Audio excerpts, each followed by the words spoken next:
Hello everyone, this is Anjali और स्वागत है आपका मेरे चैनल लर्न विद अंजलि में। इस पर्टिकुलर वीडियो में we are going to discuss about restoration ecology. So we will going to discuss about multiple choice question regarding restoration ecology. So सबसे पहला क्वेश्चन है हमारे पास, रिस्टोरेशन इकोलॉजी जो है it is primarily concern with what. So primarily restoration ecology किस चीज़ के regarding बात करती है? सो रिस्टोरेशन से जैसे इसका मतलब से इसके वर्ड से पता चल रहा है, it is something related to repairing damage ecosystem. कोई इकोसिस्टम है, अगर वहाँ पे कोई भी नेचुरल कैलामिटी हुई है या फिर एंथ्रोपोजेनिक एक्टिविटीज़ की वजह से कोई भी चीज़ें अगर वहाँ पे डैमेज हुई हैं तो उनको रिपेयर करना। restoration ecology that aims to assist the recovery of ecosystem that has been degraded, damaged या destroyed। अगर कोई इकोसिस्टम कोई एरिया जो है वो डिग्रेड हुआ है, डैमेज हुआ है, डिस्ट्रॉय हुआ है, तो इस तरीके एक तरीके से उस इकोसिस्टम की रिकवरी करने को ही कहा जाता है रिस्टोरेशन। बेसिकली रीस्टोर करना, रीस्टोर मतलब वापस से उसको वैसा बनाना जैसा वो था। और ये चीज़ हम कैसे कर सकते हैं? उसकी रिकवरी करके। The ultimate goal of ecological restoration का मेन गोल या मेन एम क्या है?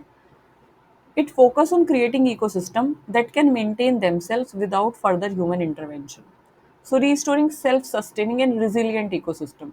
मतलब कि अल्टीमेट गोल जो है इकोलॉजिकल रिस्टोरेशन का वो ये है कि बिना किसी ह्यूमन के इंटरवेंशन के, बिना किसी ह्यूमन की हेल्प के जो इकोसिस्टम है वो खुद से ही अपने आप को मेंटेन करे, वो खुद से ही अपने आप को रिस्टोर कर पाए, वो खुद से ही अपने आप को हेल्दी कंडीशन में ला पाए। It is just like that, जैसे हम जब हम हमें कोई डिजीज़ होती है, जब हम बीमार होते हैं, सो हम क्या करते हैं, हम फोकस ये नहीं करते, मतलब ऑब्वियस सी बात है, डिजीज़ को ठीक करने पे तो फोकस करते हैं, उसके लिए हम मेडिसिन लेते हैं।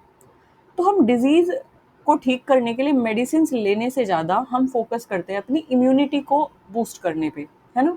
सो इम्यूनिटी को बूस्ट करने के लिए हम एक्सरसाइज करते हैं, जैसे योगा करते हैं, मेडिटेशन करते हैं, जिम जाते हैं, वॉकिंग करते हैं, रनिंग करते हैं, या फिर कुछ भी हम फ्रूट्स खाते हैं। तो ये सारी चीज़ें हम अपनी इम्यूनिटी को बूस्ट करने के लिए करते हैं। तो हमारा जो मेन फोकस होता है वो मेडिसिन लेना नहीं होता। मेडिसिन तो शॉर्ट टर्म के लिए, लॉन्ग टर्म के लिए हम काम करते हैं अपनी इम्यूनिटी पे। क्यों करते हैं? ताकि आगे कभी भी अगर कोई डिजीज़ आए तो हमें मेडिसिन लेने की ज़रूरत ना पड़े, उसको मेडिसिन से ठीक करने की ज़रूरत ना पड़े, सेल्फ क्योर वो हो जाए क्योंकि हमारी इम्यूनिटी अच्छी हो।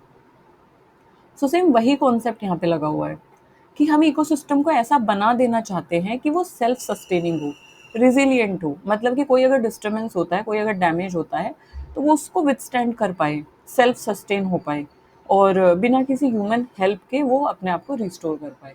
तो ये इकोलॉजिकल रिस्टोरेशन का मेन गोल है। Which of the following is an example of ecological restoration? इसमें से कौन सा एग्जाम्पल है इकोलॉजिकल रिस्टोरेशन का? कोस्टल एरियाज में मैनग्रोव्स को प्लांट करना। मतलब अगर आप चारों ऑप्शंस में से देखेंगे तो हाइड्रो इलेक्ट्रिसिटी के लिए डैम बनाना नहीं, ये कैसे इकोलॉजिकल रिस्टोरेशन हुआ? मतलब इसमें तो हम डैम बिल्ड कर रहे हैं ना, मतलब ह्यूमंस कुछ एंथ्रोपोजेनिक एक्टिविटी कर रहा है। माइनिंग एक्टिविटी इन फॉरेस्ट नहीं, अर्बनाइजेशन फॉर वेटलैंड नहीं, planting mangrove for coastal areas, yes this is the right answer. मतलब कि इकोलॉजिकल रिस्टोरेशन में हमें उसे वो चीज़ें देनी है इकोसिस्टम को जो नेचुरली उसमें होती हैं, जो उसके लिए ज़रूरी है। मतलब जब हम हेल्थ को ठीक करते हैं तो हेल्थ को ठीक करने के लिए हम बॉडी को वो चीज़ें देते हैं जो बॉडी की रिक्वायरमेंट है। जैसे कि योगा हम करते हैं, जैसे हम फ्रूट्स खाते हैं, ऐसा तो नहीं कि हम पिज़्ज़ा बर्गर खाएंगे और हम एक्सपेक्ट करेंगे कि इम्यूनिटी बूस्ट हो, नहीं। तो हम वो चीज़ें प्रोवाइड करते हैं जिनसे इम्यूनिटी बूस्ट होती है। तो सिमिलरली इकोलॉजिकल रिस्टोरेशन में हम उसको वो चीज़ें प्रोवाइड करेंगे जिससे इकोलॉजी अच्छी होगी या स्ट्रोंग होगी या हेल्दी होगी, फ्लरिश करेगी। तो अगर हम बात करें कोई भी वहाँ पे एंथ्रोपोजेनिक एक्टिविटी या कोई भी ऐसी चीज़ हम इंट्रोड्यूस नहीं करेंगे जो वहाँ पे नहीं है। सो अगर चारों में से हम राइट ऑप्शन देखें, so that is planting mangroves along coastal area. So restoring mangroves help receive coastal ecosystem and their ecological services. तो कोस्टल एरियाज में मैनग्रोव्स पाए जाते हैं, तो अगर हम मैनग्रोव्स वहाँ पे लगाते हैं तो ये उसको क्या करता है, ये बहुत सारी इकोलॉजिकल सर्विसेज प्रोवाइड करने के साथ साथ इरोजन को भी रोकता है। Assisted natural regeneration is a method of assisted natural regeneration, that is ANR. So it is a method of aiding the recovery of degraded forest by protecting existing vegetation. सो हम किस तरीके से असिस्टेड नेचुरल रीजनरेशन का मतलब है कि हम जो नेटिव स्पीसीज हैं हम अलाउ करते हैं कि वो थ्राइव करें, वो रीजनरेट करें। इसके लिए हम डिस्टर्बेंसेस को कम करते हैं। डिस्टर्बेंसेस मतलब जैसे कि urbanization, habitat degradation, habitat fragmentation, pollution. So इन सारे डिस्टर्बेंसेस को हम रिड्यूस करते हैं और हम नेचुरल प्रोसेस को सपोर्ट करते हैं कि वो थ्राइव करे और फ्लरिश करे। So aided the recovery of degraded forest by protecting existing vegetation. तो जो एग्जिस्टिंग वेजिटेशन है उसको हम फ्लरिश होने का टाइम देते हैं, रिसोर्सेज देते हैं, ताकि डिग्रेडेशन जो है फॉरेस्ट का वो ना हो।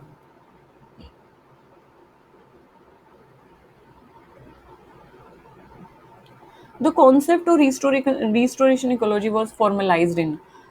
कॉन्सेप्ट जो था रिस्टोरेशन इकोलॉजी का, ये कब फॉर्मल टर्म्स में आया है, इसको कब फॉर्मलाइज किया गया कि yes restoration ecology is something and we have to focus on this. So 1980s की बात है। सो 1980 में रिस्टोरेशन इकोलॉजी जो है एक फॉर्मल साइंटिफिक डिसिप्लिन या सब्जेक्ट बन चुका था, जिसके बारे में लोग जानना चाहते हैं, पढ़ना चाहते हैं, और इस पर काम किया जाने लगा। सो 1980s से स्टार्ट हुआ।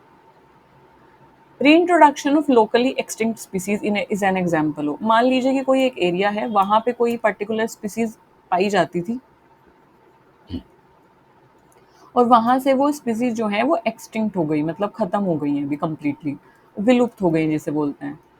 सो जब हम उनका रीइंट्रोडक्शन करते हैं, मतलब उस एरिया में जब हम वापस से किसी और देश से या जेनेटिकली मॉडिफाइड या किसी भी तरीके से हम रीइंट्रोड्यूस करते हैं लोकली एक्सटिंक्ट स्पीसीज को, तो ये किसका एग्जाम्पल है? सो ये एग्जाम्पल है रिस्टोरेशन इकोलॉजी का। क्योंकि जैसे टाइगर्स हैं, वोल्व्स हैं, help restore ecological balance in their habitat. क्योंकि मान लीजिए कि कोई एक पर्टिकुलर स्पीसीज है, वो एक जगह पे अभी मध्य प्रदेश में कोई there is like national park जिसमें लियोपोल्ड को आई थिंक रीइंट्रोड्यूस किया गया। सो that is the example of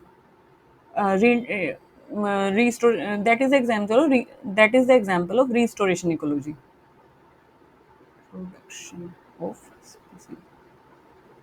So मुझे याद आएगा, मैं आपको एग्जाम्पल बताती हूँ रीइंट्रोडक्शन ऑफ स्पीसीज का। जैसे यहाँ पे येलोस्टोन नेशनल पार्क और इसके अलावा वी हैव एशियाटिक लोयन इन गिर फॉरेस्ट।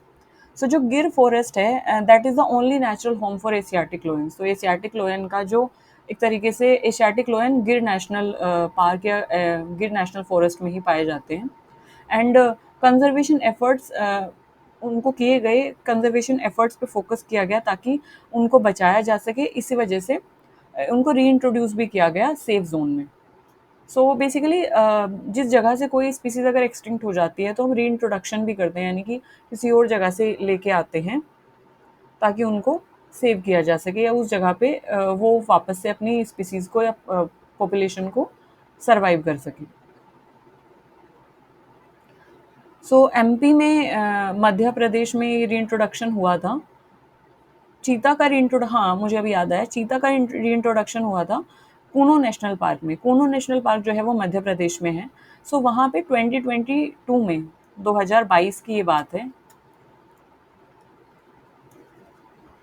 2022 की ये बात है। And this case is of MP Kuno National Park. सो अब ये रीइंट्रोडक्शन कहाँ से किया गया? कूनो नेशनल पार्क यानी एमपी में तो चीता नहीं थे, तो रीइंट्रोडक्शन का मतलब है कि आप कहीं और से उनको लेके आ रहे हो।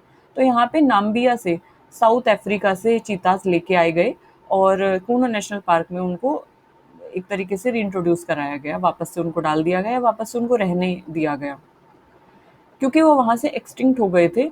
एंड इसको लगभग एक्सटिंक्ट हुए काफ़ी 70+ ईयर्स हो गए थे। So Kuno is now the first site for cheetah reintroduction in India.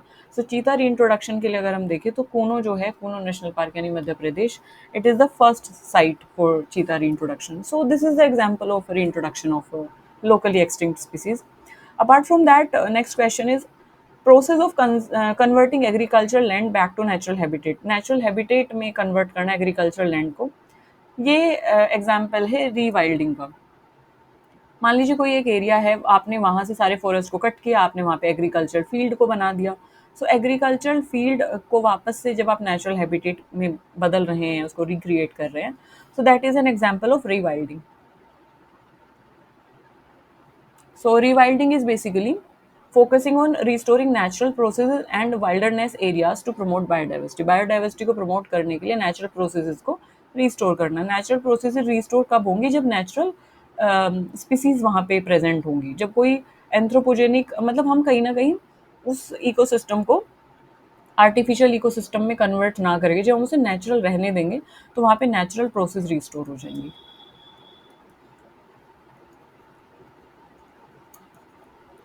Our next question is which organization launched the UN Decade on Ecosystem Restoration 2021 to 2030? सो कौन से ऑर्गेनाइजेशन ने ये जो लॉन्च किया United nation decade on ecosystem restoration. तो जैसे इसके नाम से ही पता चल रहा है यूएन, तो नाम में यूएन दिया गया है, यानी कि ये यूनाइटेड नेशन ने ऑर्गेनाइज या लॉन्च किया है, एक तरीके से ऑर्गेनाइज नहीं सॉरी लॉन्च किया है. सो यूनाइटेड नेशन डिक्लेयर 2021 से 2030 को उसने एक डिकेड एक तरीके से अनाउंस कर दिया है for ecosystem restoration. So it is just like that. जैसे हमारे सस्टेनेबल डेवलपमेंट गोल्स हमने पढ़े थे ना, तो सस्टेनेबल डेवलपमेंट गोल्स 2015 से 2030 तक थे. तो उसी तरीके से ये टाइम पीरियड दिया गया कि जो भी सस्टेनेबल डेवलपमेंट गोल्स बनाए गए हैं उनको फुलफिल किया जा सके इस 15 साल के अंतराल में.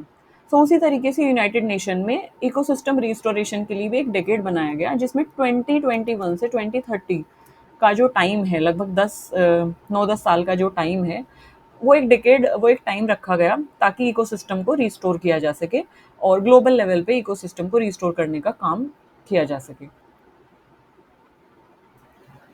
ए सक्सेसफुल रिस्टोरेशन प्रोजेक्ट रिक्वायर एक सक्सेसफुल रिस्टोरेशन प्रोजेक्ट के लिए ज़रूरी होता है कि अबायोटिक के साथ साथ बायोटिक के साथ साथ अबायोटिक कंपोनेंट को भी रिस्टोर किया जा सके, क्योंकि बायोटिक और अबायोटिक जो है दोनों इंटरकनेक्टेड हैं. तो हमें बायोटिक कंपोनेंट पे सिर्फ ध्यान नहीं देना है, अबायोटिक कंपोनेंट पे भी ध्यान देना है. तो एक सक्सेसफुल रिस्टोरेशन प्रोजेक्ट के लिए ज़रूरी है बायोटिक और अबायोटिक दोनों कंपोनेंट पे ध्यान देके दोनों को जब हम रिवाइव कराएंगे, लिविंग ऑर्गेनिज्म और फिजिकल फैक्टर जैसे कि सॉइल, वाटर, एयर, सबको जब हम रिवाइव कराएंगे तो को डिपेंडेंसी जो है उसकी वजह से क्या होगा, इकोसिस्टम हमारा सर्वाइव करेगा या इकोसिस्टम हमारा थ्राइव करेगा या एक तरीके से इकोसिस्टम जो है वो हेल्दी बनेगा या रिस्टोर हो जाएगा. सो मतलब आप इसको ऐसे समझिए कि हम प्लांट्स को बचा रहे हैं, एनिमल्स को बचा रहे हैं, बट हम मिट्टी को पोल्यूट कर रहे हैं, वाटर को हम पोल्यूट कर रहे हैं, एयर को पोल्यूट कर रहे हैं, थर्मल पोल्यूशन क्रिएट कर रहे हैं, नॉइज पोल्यूशन क्रिएट कर रहे हैं. तो अगर फिजिकल फैक्टर ही पोल्यूटेड हो जाएंगे तो फिर लिविंग ऑर्गेनिज्म कैसे सर्वाइव करेंगे, है ना. सो इस तरीके से बायोटिक और अबायोटिक दोनों को रिस्टोर करना है ताकि सक्सेसफुल रिस्टोरेशन प्रोजेक्ट जो है वो इकोसिस्टम रिकवरी पॉसिबल हो सके. रिस्टोर्ड इकोसिस्टम में not be identical to original one. Restored जो इकोसिस्टम जो हमने रिस्टोर कर लिए इकोसिस्टम जिनको हम वापस से उनकी नेचुरल स्टेट में बना पाए हैं, तो वो आइडेंटिकल ज़रूरी नहीं है कि जैसे वो थे बिल्कुल एग्जैक्ट वो वैसे ही बन जाए या बिल्कुल एग्जैक्ट वैसे ही दिखे. क्यों ऐसा क्यों है? क्योंकि इकोसिस्टम जो है वो एक डायनामिक सिस्टम है. स्पीसीज कंपोजिशन वहाँ पे चेंज हो सकता है टाइम के साथ साथ. मतलब अगर आप एक नेचुरल इकोसिस्टम भी देखें तो नेचुरल इकोसिस्टम अगर उसमें कोई डिस्टर्बेंस नहीं आया है तो वहाँ पे भी वो इकोसिस्टम हमेशा एक जैसा नहीं रहता है. क्यों नहीं रहता है? क्योंकि इकोसिस्टम में दो कंपोनेंट होते हैं, बायोटिक और अबायोटिक, दो कंपोनेंट होते हैं. अब बायोटिक कंपोनेंट में विद टाइम चेंजेस होते रहते हैं, मतलब स्पीसीज कंपोजिशन चेंज होगा, जेनेटिक डाइवर्सिटी आपको देखने को मिलेगी. Apart from that abiotic component में भी आपको चेंजेस देखने को मिलेंगे. हो सकता है कि कई बार एम्बियंट एयर ज़्यादा पोल्यूटेड है, कभी वाटर ज़्यादा क्लीन है, कभी पोल्यूटेड है. सो इकोसिस्टम एक डायनेमिक यानी कि जो चेंज होता रहता है समय के साथ. तो रिस्टोर इकोसिस्टम भी नेचुरली इवॉल्व करते हैं और टाइम के साथ साथ इसमें स्लाइड चेंजेस आपको देखने को मिल सकते हैं हिस्टोरिकल कंडीशन के कंपैरिजन में. सो ये आप नेचुरली भी देख सकते हैं कि कोई भी इकोसिस्टम अगर आप ले माउंटेनियस इकोसिस्टम या फिर अगर आप रिवर इकोसिस्टम, कोई भी इकोसिस्टम अगर आप ले तो 10 साल पहले वो जैसा दिखता था, 10 साल पहले जो जैसा था या जो स्पीसीज उसमें पाई जाती थी, ज़रूरी नहीं है कि आज भी वो सारी स्पीसीज उसमें पाई जाए. हो सकता है कि कुछ स्पीसीज उसमें से एक्सटिंक्ट हो गई हैं, हो सकता है कि कुछ स्पीसीज वहाँ पे रीइंट्रोड्यूस हुई हैं, न्यू एक तरीके से बनी हैं. So there might be possible कि देयर दिस इज पॉसिबल कि वहाँ पे बहुत सारे चेंजेस अकर हो सकते हैं, क्योंकि ये एक डायनेमिक सिस्टम है जो कि नेचुरली विद टाइम इवॉल्व करता है. सो this is about restoration ecology. If you have any suggestion, any query regarding this topic, do feel free to comment me in the comment section. I will be more than happy to cater your query. तब तक के लिए हंसते रहिए, मुस्कुराते रहिए and खुश रहिए. Thank you for listening me so patiently. Bye bye.